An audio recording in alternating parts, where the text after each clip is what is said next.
इकडे सावीच्या पप्पांचा जो मृत्यू झालेला असतो त्याच्या कारणीभूत असतो तो म्हणजेच धैर्य. तर कसं तर शेवटपर्यंत नक्की भाग बघा. तर नमस्कार प्रेक्षकांनो. आता इकडे पोलीस स्टेशनमध्ये सावी आणि धैर्य स्टेटमेंटसाठी तिथे बसलेले असतात. आता इकडे जे पोलीस असतात ते आता इकडे मुद्दाम त्यांना लेट करण्याचा प्रयत्न करतात, कारण आता इकडे दामिनीने सांगितलेलं असतं की काहीही झालं तरी त्या दोघांना 3 ते 4 तास त्यांना तिथे थांबवून ठेवायचेच, म्हणजेच कसं तरी व्यस्त करून ठेवायचं, कारण आता इकडे दामिनीचा दुसराच प्लॅन असतो. त्यामुळे आता इकडे ते सारखे हवालदारांना विचारत असतात की अजून साहेबांना किती वेळ लागेल. आता इकडे ते बोलत असतात की इकडे साहेबांना तासभरही लागू शकतो, कारण ते इम्पॉर्टंट मीटिंगमध्ये आहे म्हणून. आता इकडे धैर्य म्हणजेच आता इकडे सावी जी असते ती खूप इकडे अस्वस्थ होत असते. तिला कळत नसतं काय करावं आणि काय नाही. तिला फक्त तिच्या पप्पांनाच भेटायचं असतं. तिच्या फक्त मनामध्ये पप्पांचाच विचार चालू असतो. तिचे हातपाय सुद्धा थरथर कापत असतात. ती किती काळजीमध्ये आहे आणि किती अस्वस्थ आहे हे इकडे धैर्याला चांगलंच दिसत असतं. आता इकडे ती बोलते, धैर्य मी काय म्हणते, तुम्ही स्टेटमेंट द्या आणि मी ना पप्पांना जाऊन भेटते. तसाही तासभर वेळ आहेच की, आणि ऊन आहे बाहेर खूप, पप्पांना कशाला ना त्रास व्हायला म्हणून. आता इकडे तिच्या हातातली अंगठी तिथेच काढून ठेवलेली असते. आता इकडे धैर्य ती अंगठी उचलून तिच्यापर्यंत देण्याचा प्रयत्न करतो. तितक्यात तिथे सावी परत येते आणि बोलते, मला वाटलं होतं की मी अंगठी घातली असेल आणि जाऊ द्या आणा इकडे. आणि ती कशी बशी ती जबरदस्तीने ती अंगठी घालते आणि परत जात असते. आता इकडे धैर्य बोलतो, थांब सावी, मी सुद्धा तुझ्यासोबत येतो. तसाही तासभर वेळ आहे, आपण पप्पांना परत म्हणजेच भेटून परत येऊया. आता इकडे तितक्यात ते हवालदार आणि ते पोलीसही येतात. आता इकडे त्यावर ते बोलतात की थांबा धैर्य साहेब, तुमचं हे सुद्धा काम इम्पॉर्टंट आहे, तुम्हाला स्टेटमेंट द्यावं लागेल. आता इकडे त्यावर धैर्य बोलतो की नाही, आतापर्यंत तुम्ही आम्हाला इतकं थांबवलं आणि आतापर्यंत आम्हाला वेळ होत होता हे तुम्हाला दिसलं नाहीये. आता आम्हाला सुद्धा वेळ होतोय आणि तुमचं स्टेटमेंट आम्ही कधीतरी नंतर देऊ, पण आता मला इम्पॉर्टंट काम आहे, मी ते केल्याशिवाय आता इकडे तुम्हाला स्टेटमेंट वगैरे देणार नाही. आता इकडे तो त्या पोलिसांना चांगलं सुनावतो आणि तिथून सावीला घेऊन चालला जातो.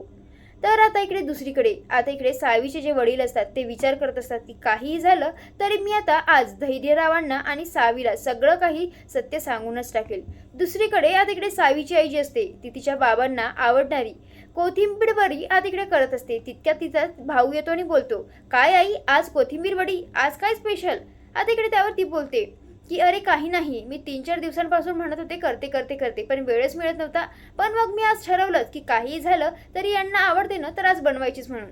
तर आता इकडे त्यावर तो बोलतो, अगं पण मला एक गोष्ट सांग, हे सगळं तू ज्यांच्यासाठी करते ते कुठे आहेत. आता इकडे त्यावरती बोलते, अजून हो रे, खूप वेळ झालाय, तू त्यांना फोन लावून बघ बरं.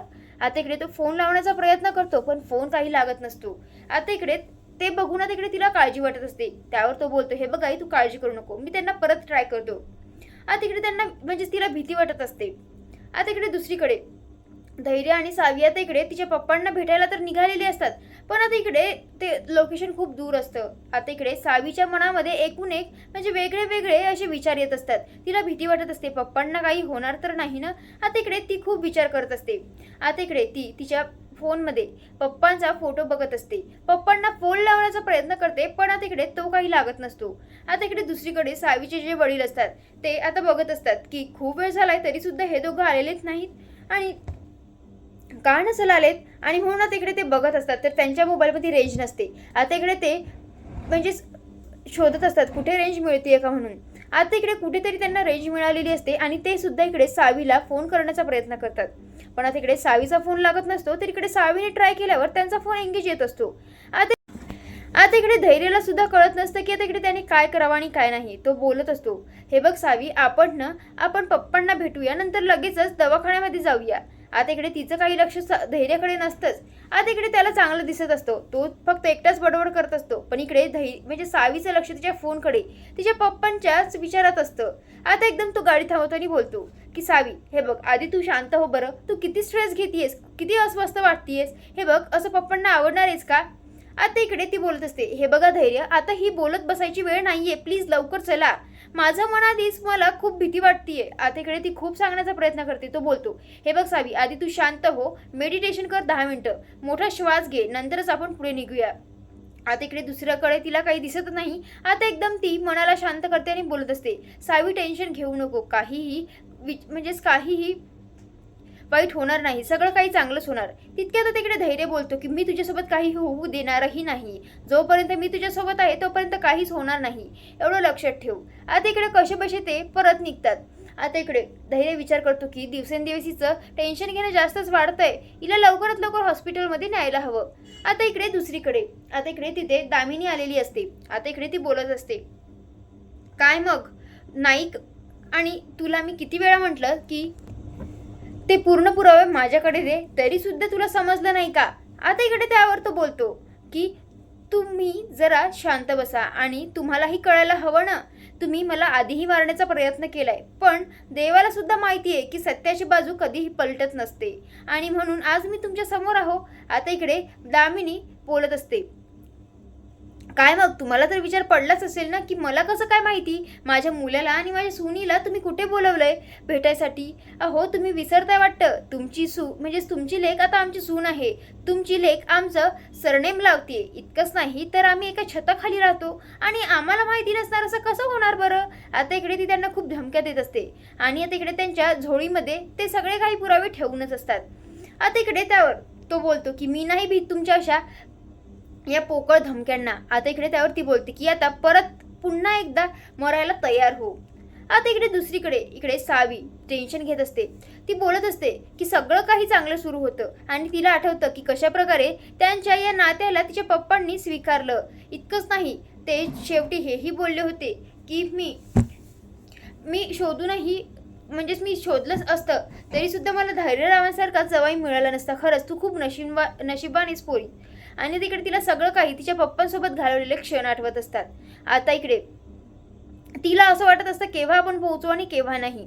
आता इकडे तिचं टेन्शन पाहून इकडे धैर्य पुन्हा गाडी थांबवतो आणि बोलत असतो, सावी तुझं काय चाललंय आणि तुझं लक्ष कुठे. अगं तू जरा शांत हो. अगं तुला कळतंय का तू किती टेन्शन घेतीयस. आता इकडे ती बोलते, होच धैर्य मला माहितीये. आता पुन्हा का तुम्ही गाडी थांबवली, चला बरं. आता इकडे त्यावर तू बोलतो, थांब सावी, मला आत्ता मागे एक टपरी दिसली, मी जातो आणि पाण्याची बॉटल घेऊन येतो. आता इकडे तो गेलेला असतो. इकडे सावीला समजत नसतं काय करावं आणि काय नाही.